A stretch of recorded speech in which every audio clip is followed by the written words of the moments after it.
大家好，我係小慧。咁小慧咧，今期而家咧就嚟到我哋中山嘅一個石岐區，睇翻而家我哋比較應該有街坊會聽過奇關悅來呢個屋苑吧。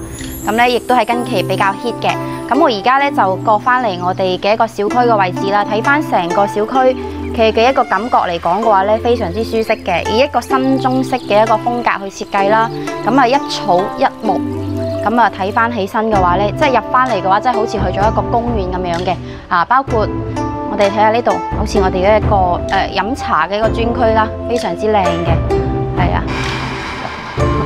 真係不得了。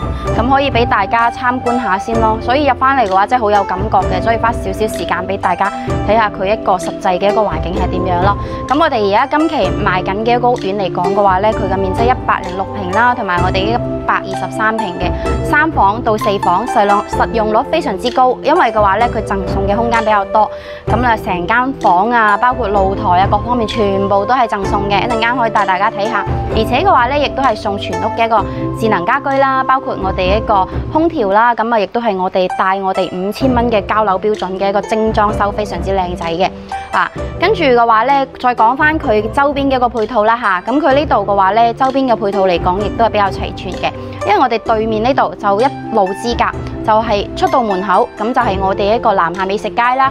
咁中意食嘢啊，中意購物啊，或者中意玩啊、飲嘢啲街坊嚟講嘅話咧，行路過去真係5分鐘就可以到達㗎啦，非常之方便嘅。咁包括如果係中意，好似而家天時咁熱咁樣啦，咁啊夏天咧可以去商場啊、大型嘅商場啊，去嘆下空調啊，或者係帶啲小朋友玩下，或者係感受下各方面嘅話咧，咁可以去到，亦都係我哋500米之內就可以去到我哋一個新天虹百貨啦，咁啊就衣食住行全部都樣樣齊晒嘅。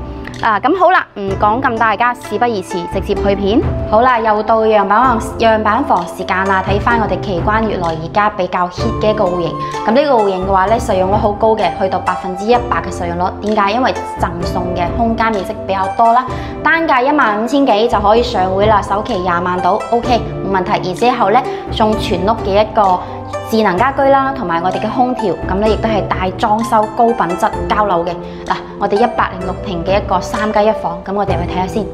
入翻嚟咧，睇到個門面咧，亦都比較大嘅個門口個位置。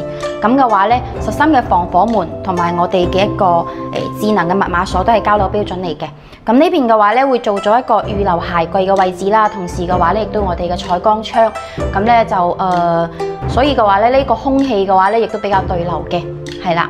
咁再過翻嚟睇下先。呢度就係我哋嘅一個智能家居嘅一個系統啦。咁可以對佢講你可以說小樂，打開空調，打開燈，這些呢啲全部都有齊晒噶啦。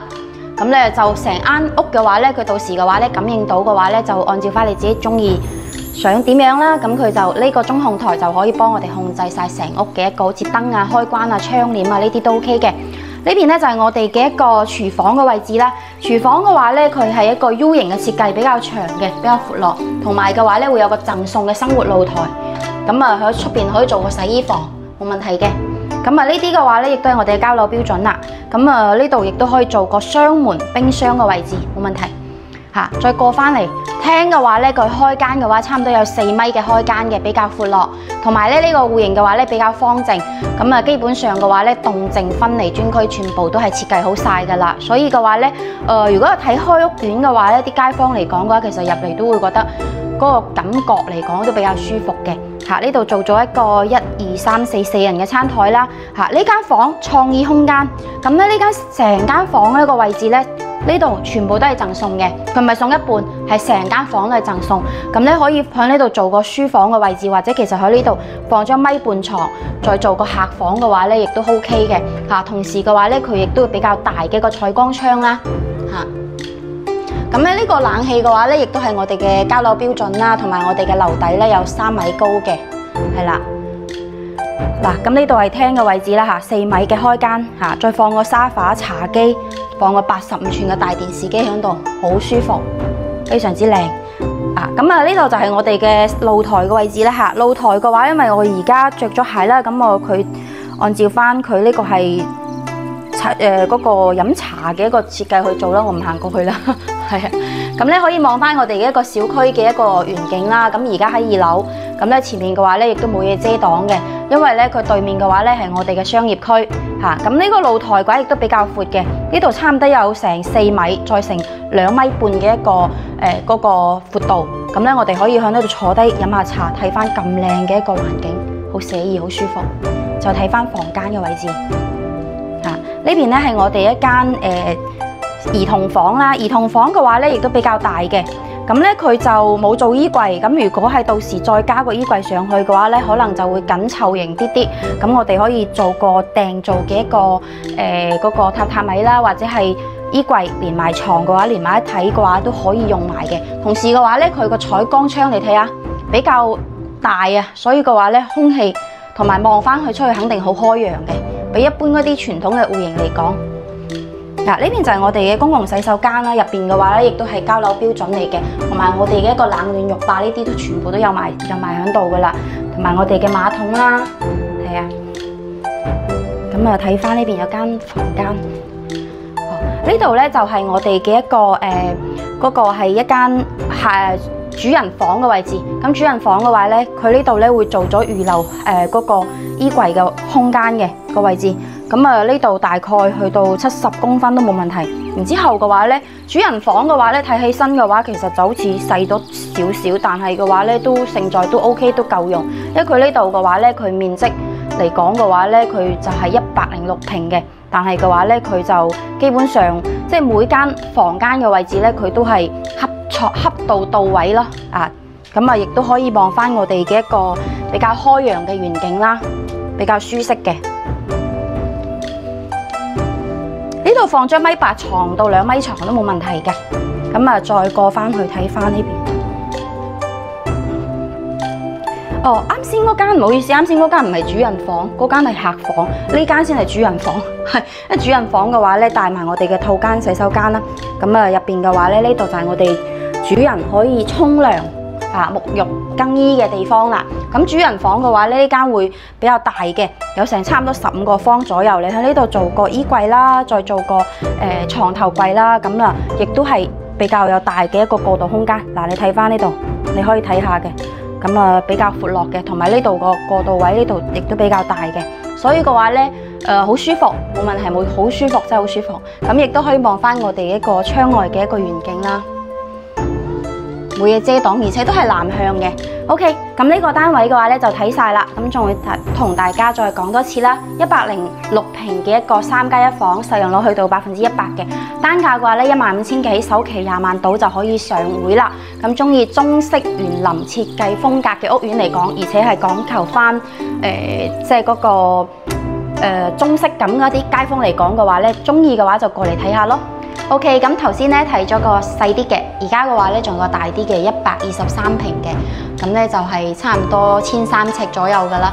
4+1房，單價嘅話咧亦都係14000到15000蚊左右，首期嘅話30零萬左右就可以上會啦。總價嘅話咧係180萬到190萬啦，睇下你揀翻咩樓層。然之後咧亦都係送呢個全屋嘅一個智能家居啦，同埋我哋嘅風管空調嘅，非常之靚仔嘅。咁我哋入翻嚟睇翻先，實用率亦都比較高嘅。呢個實心嘅防火門係我哋嘅智能交標啦，呢度亦都係我哋全屋嘅一個智能中控台嚇。咁同頭先一樣，哇！呢個廳嘅話咧夠晒闊啦，呢度嘅話咧差唔多有成12米嘅一個開間啊，咁啊延伸到我哋一個。呢度做咗一個一排式嘅一個書房位置啦，咁啊中意如果廳大嘅朋友嚟講嘅話，入到嚟嘅話咧就非常之中意啦嚇。呢邊就係我哋嘅一個生活露台，咁佢封咗窗，咁如果你話唔中意封窗嘅話，留翻佢做嗰個唔做即係唔使密封嘅話，你自己都可以冇問題，你自己到時自己設計翻就 OK 嘅啦。或者封咗窗嘅話咧，按照翻佢咁樣嘅格局嚟做嘅話，亦都比較舒服嘅。嗱，你睇翻個露台真係好大。呢度亦都有差唔多成3米嘅一個開間噶啦嚇。咁我哋睇翻呢邊就係我哋嘅廚房位置啦。廚房嘅話咧，佢做咗張4人餐台，佢6人餐台都冇問題嘅。因為嘅話咧，呢個面積嚟講嘅話咧，再大啲，亦都係綽綽有餘空間。同埋咧，呢度亦都係我哋嘅一個南北對流嘅戶型啦。咁啊，呢邊可以開咗窗嘅話咧，就對流啦，冇問題。咁啊呢邊就係我哋嘅嗰個廚房嘅位置，廚房嘅位置咧就亦都係比較闊落嘅。咁啊呢邊嘅話咧，我哋可以沖杯咖啡飲啦，喺呢邊煮嘢食冇問題，亦都係預留咗我哋一個雙門冰箱嘅位置。係啊，咁再睇翻呢邊。咁喺呢度嘅話咧，有間兒童房，咁啊入翻去兒童房嘅話咧，好似玩具房咁樣嘅，因為嘅話咧，佢呢度啊，佢呢度做咗一個洗手間啦，咁咧我哋可以連埋一齊用。咁呢度一個洗手間，呢度一間房，跟住呢邊咧就係我哋嘅長者房啊。咁長者房嘅話咧，亦都比較大。你睇下佢呢度做咗一個衣櫃，咁呢度嘅話咧，佢過翻去嘅過渡空間咧，亦都比較闊落嘅，所以嘅話咧都好舒服。同埋嘅話咧，佢樓底比較高啊，有成3米嘅樓底，咁亦都可以望翻我哋嘅咁靚嘅一個遠景啦。呢度就係我哋嘅公共洗手間啦。咁公共洗手間入邊咧都係交樓標準嚟嘅，好靚。咁啊，再過翻去睇翻，哇！呢間房咁犀利嘅，哦，佢連埋隔離嗰間房連埋一齊嘅。咁咧，所以嘅話咧，佢主人房嘅話咧就非常之大。咁喺呢度嘅話可以做個衣帽間啦，咁啊可以放我哋一個男士啊、女士嘅衣物都冇問題嘅。同埋嘅話咧，佢比較開揚，因為佢係點解咧？佢260度嘅一個轉角飄窗啊，所以嘅話咧好靚。咁啊，再過翻去呢邊，嗰邊係衣帽間啦，呢度就係我哋嘅洗手間啦。咁我哋主人房、洗手間，我哋主人就喺入邊沖涼啊，同埋我哋嘅男主人、女主人就入邊沖涼。然之後過翻去呢邊咧，就係我哋嘅一個主臥啦。主臥嘅話，你睇翻樓底真係冇得頂，同埋嘅話咧，嗱呢啲到時嘅話亦都係電動窗簾嚟嘅。咁啊喺我哋嗰個中控台嘅話咧，點下個開關嘅話，佢自己識得收。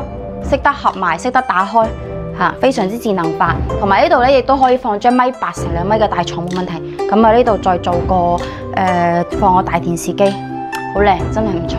OK， 咁呢個單位嘅話咧就睇晒啦。再同大家講一次嘅話咧，總價嘅話咧200萬未到，大概180萬啦到190萬之間。首期嘅話咧30零萬就可以上會啦。